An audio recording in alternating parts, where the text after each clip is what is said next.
Alright guys, a quick one.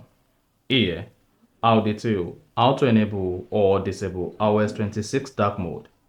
So if at the end of this you found this offer informative, please don't forget to like and then subscribe. Now there are two ways you can use to turn on dark mode on iOS 26, and there are two ways you can use to turn off dark mode on iOS 26. The easiest approach is swipe at the control center, locate dark mode icon. To turn it on, click on it once, and then it should say dark mode enable on your iPhone iOS 26. If you want to turn off iOS 26 dark mode, swipe at the control center, locate dark mode, and then click on it once. This is going to turn off dark mode, and then you should have a white background. Alternatively, you can also turn off or turn on iOS 26 dark mode by going to your settings, scroll down, locate and click on display and brightness. Then under appearance, locate dark, and then should say the dark mode enable.